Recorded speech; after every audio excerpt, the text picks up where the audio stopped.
What's going on today? This is my second YouTube video, and today's topic is the classics and the new generation, how the new generation is getting raised on different wines that are basically, well, let me just go into my examples. For example, I was a film major in college, and I could watch the 400 Blows, and it would not cost more money to watch the 400 Blows than it would to be, I don't know, Cheech and Chong's next movie. Because appreciating film is a democratic appreciation. Nothing costs more than anything else. Same with art, going to a museum. You don't need to be a billionaire to appreciate the Mona Lisa, or whoever.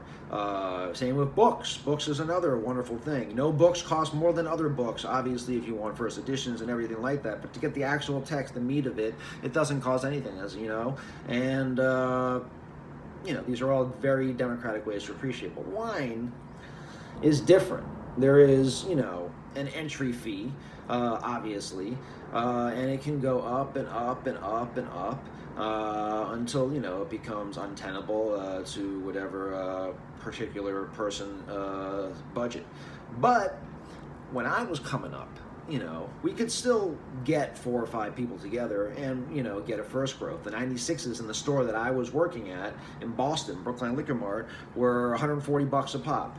You get 5 people, you add on the BLM, because they were a wholesaler and a retailer, discount, and we split it, and then we could enjoy a first growth Bordeaux and see what it was about and help us in our education about wine. Because one of the obviously most important things in wine is quality hierarchy. Why are some wines better than others? I mean, it's just an important thing.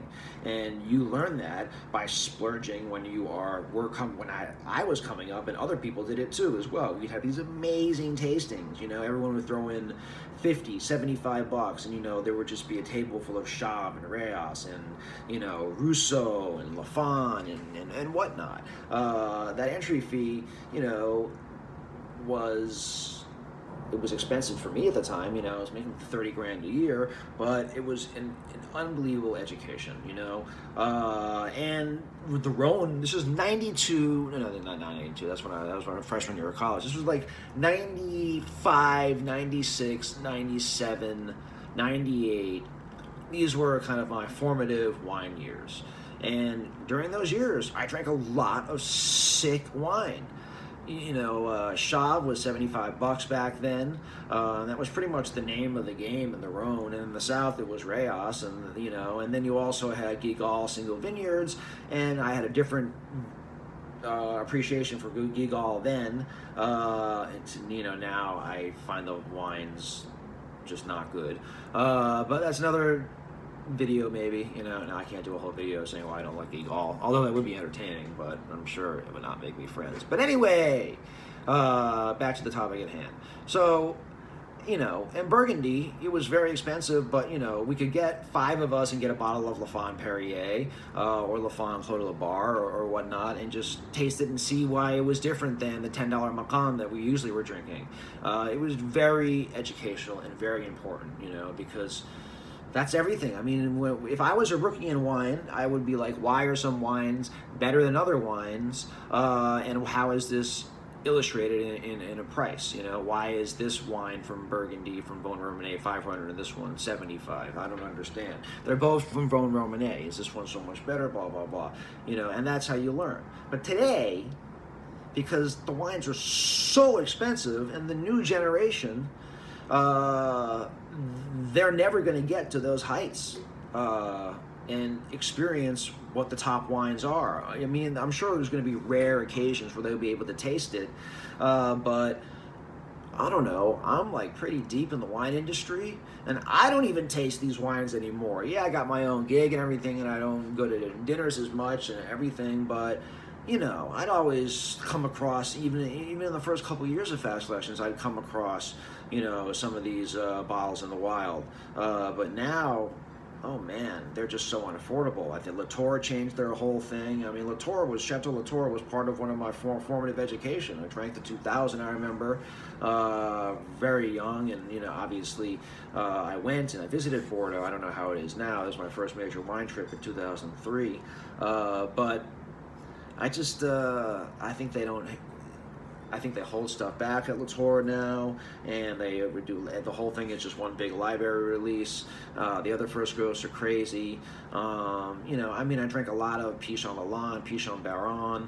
All these wines I think are very expensive now. Ponte Canet, that was like my value pack, and I think that wine went crazy and went higher up in price and in quality. But I remember drinking oceans of 95 and 96 Ponte Canet. I mean, that wine was $35. Or something back then, and even cheaper with a discount, and in certain right banks and whatnot.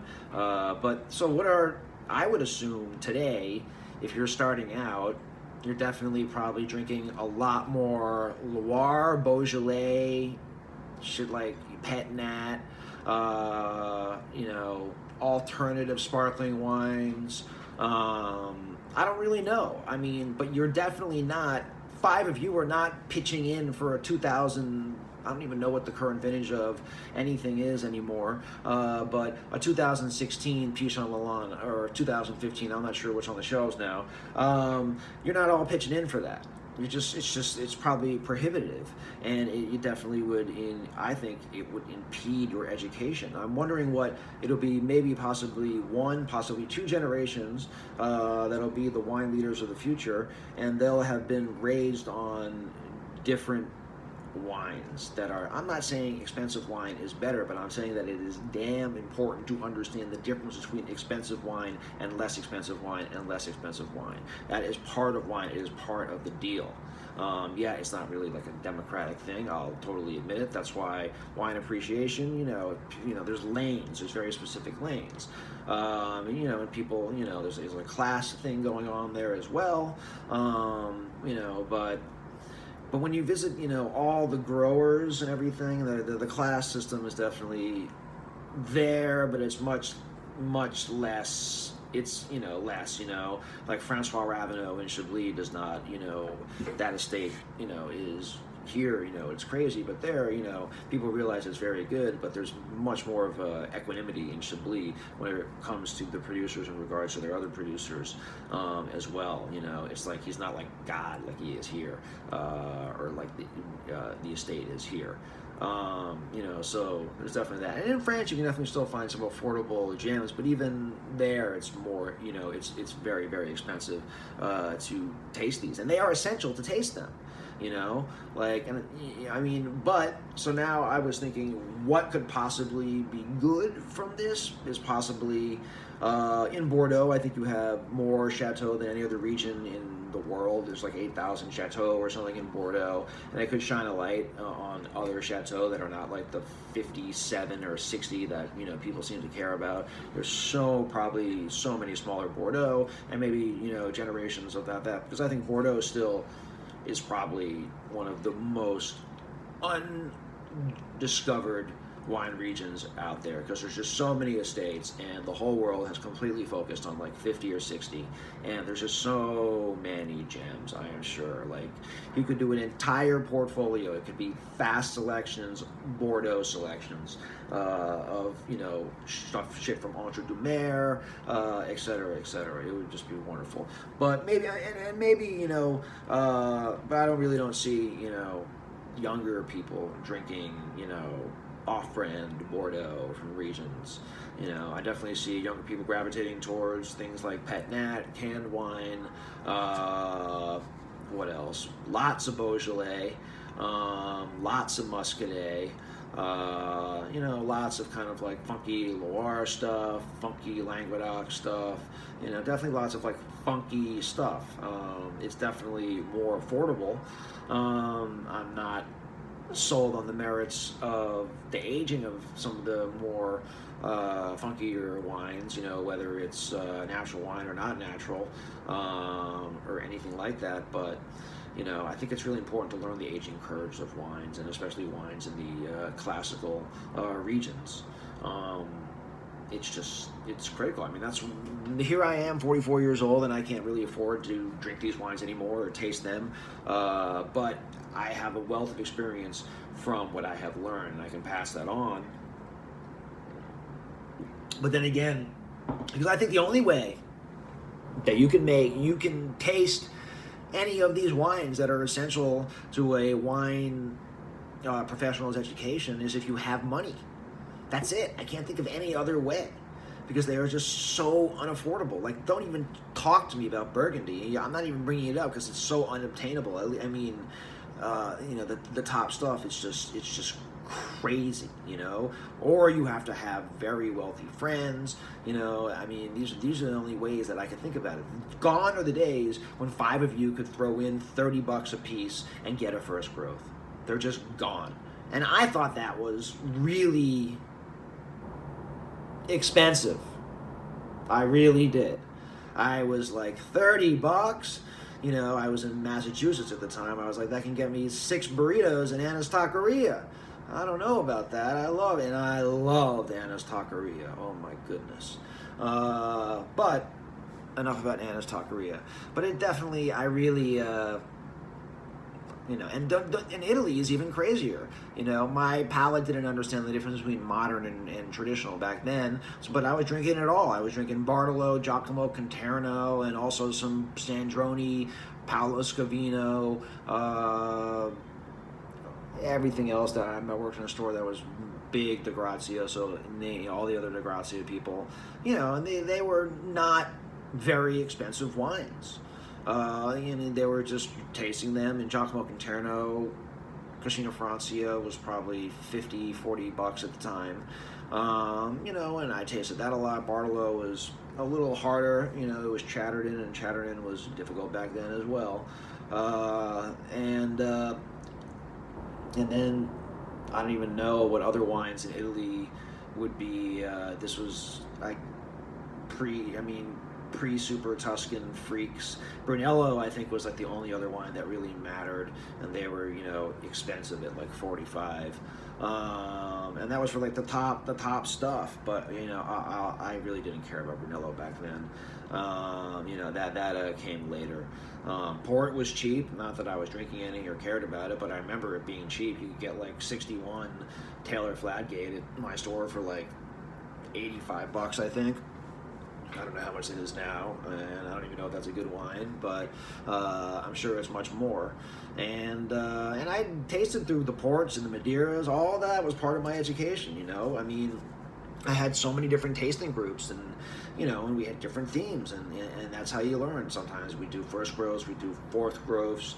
We would compare, the first growths versus their second labels, things like that. I mean, it's not like we were tasting first growths like every week, but there were definitely 2 or 3 tastings a year, and it was much easier to taste that. And, I mean, I focus on Bordeaux a lot just because that's where I cut my teeth, because back in, when I was coming up, that was really the only French wine region that mattered. For a long time, Bordeaux was the only French wine region that mattered in the United States. Burgundy barely mattered at that time. This was the mid 90s. The Rhone didn't matter. No one cared. The only thing people cared about was single vineyard Guigals. We imported Guigal, so we sold a ton of Guigal Côte de Rhone, Guigal Chateauneuf de Pape, I mean, tons of it, and people bought tons of it. I think Castor wants to say hello. What's up, buddy? All right. Anyway, but I just really wonder. But then again, the new generation has the Loire and Beaujolais, which I didn't even look at back then, and that's awesome. So, I mean, that is just terrific. I mean, back then it was Duboeuf, Beaujolais, and that's all I knew that existed. And then Loire, Didier Dagenot. I was lucky that I worked in a store that imported Didier Dagenot, and I drank so much of it because it was like amazing and so much better than any of the other Loire wines that we had. And I learned that white wine could age. Didier Dagenot, Persang, and Silex taught me that white wine could age. I didn't really have older Riesling until much later. I think after I left Boston. I moved to New York in 2001, and I started my wine career in Boston. That's why I'm referring to Boston. And I worked at a store in Boston that had a import license and a retail license, and they all brand everything out of the same warehouse. So we would get like a sick discount. And they did super big Bordeaux. They imported Guigal. They imported what's that Sauvignon stuff? Oh God, the Sauvignon producer. How come I can't think of it? The most famous Beaumard in Court de Chaume. So I mean, that is all right. But that is part of my Loire education too. I totally forgot about Beaumard. I drank a lot of Sauvignon Beaumard and a lot of the Court de Chaume Beaumard. I was a big fan of the Court de Chaume, growing. I don't know how much that is, but I'm sure it's still relatively inexpensive. Loire increase has only gone really in one wine, Clos Rougeard, which is going to be a completely another topic. The fetishization of top producers in regions that don't have multiple top producers is something that Loire is Clos Rougeard. In Germany it's Keller, and and on and on and on, and how that's good and how that's bad mostly, but good also for the region. But that's another topic anyway. But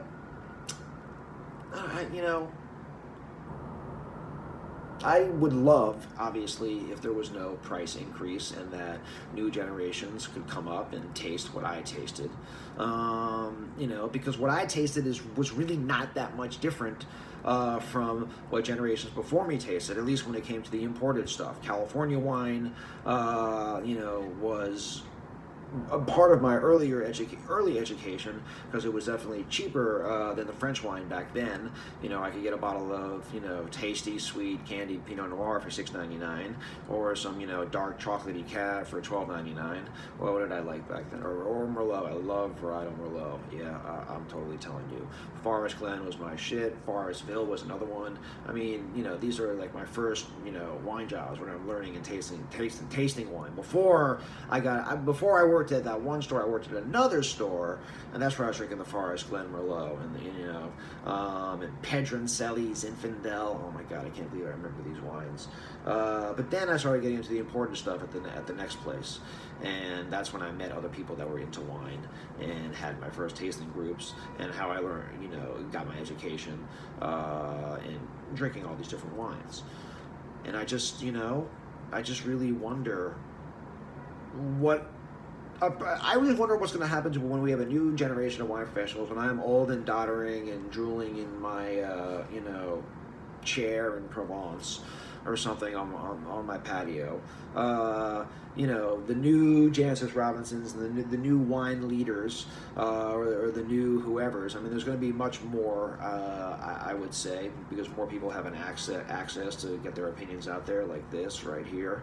But I just wonder if maybe they'll eventually make enough money to taste the classics, but they probably won't want to, because things that are prohibitively expensive, there's kind of an inherent bias against them. And I totally understand that, I have it sometimes as well, especially when I hear of, I just heard of some Bordeaux made from ungrafted vines or something in 2015 vintage. The guy's selling it for $34,000. Liber Pater, I think is the name of it, or something ridiculous like that. And whatever. I mean, the thing is a complete joke. But I'm sure it's delicious wine. But $35,000, that can buy you a lot of other great delicious wine too. But things that used to be affordable and now are expensive, there's definitely kind of a longing from the older generation who used to buy these things, and I would say mostly disdain from a younger generation who never got to taste these things when they were inexpensive. So I think philosophically, we might lose something in the collective unconscious of wine knowledge in future generations, because the top examples are a luxury product. Imagine if you were to pay $1,000 to see the 400 Blows, or the Seven Samurai. I mean, that would just be crazy. and and no one would really see it. And the most popular movie would be Happy Gilmore, or I don't even know, but or if it costs $1,000 to read. Well, actually, in books, it should be different. People should pay $1,000 to read trash like 50 Shades of Grey, and they should be giving away their Brothers Karamazov, but that's a whole other rant. Well, they pretty much are anyway, I think. They're giving away their Brothers Karamazov, but, people should pay up to read that trash. Anyway, whatever. I hate, what popular books are popular now. Look at what's popular in the 1800s, like Dickens. Look at popular now. Christian Grey. Give me a break.